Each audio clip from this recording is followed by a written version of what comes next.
qué bueno, qué hermoso es ver a los hermanos juntos en ajedud, unidad como aceite puro que desciende en paz, bendición que fluye sin final. Desde lo alto baja su favor, el Altísimo sonríe en amor.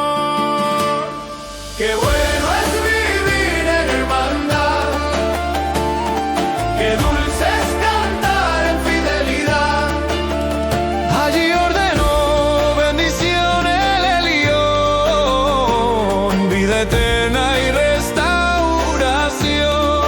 Cantemos juntos sin división, uno el espíritu, uno el corazón.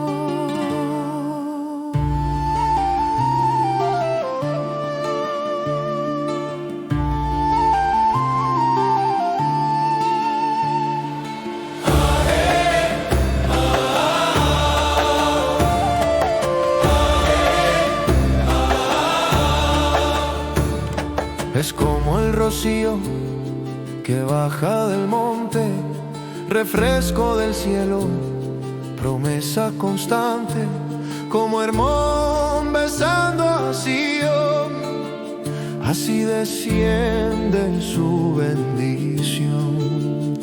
Verá bendición sin medida cuando el pueblo camina en vida.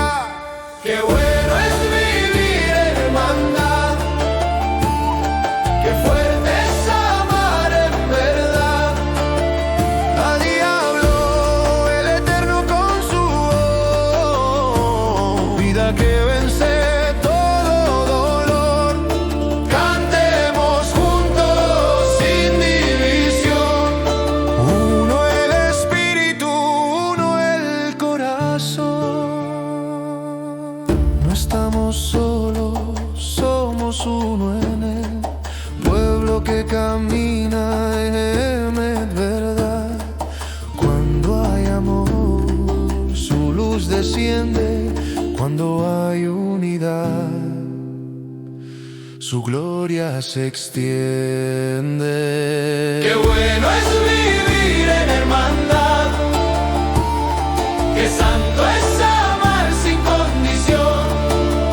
Allí ordenó bendición el Altísimo, vida por siempre, restauración. Resuelve el canto de Sefará, que dance el alma en exaltación.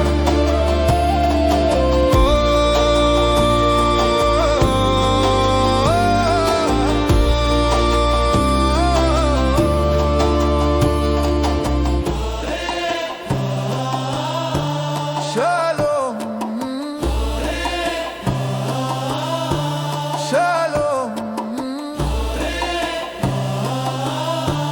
shalom.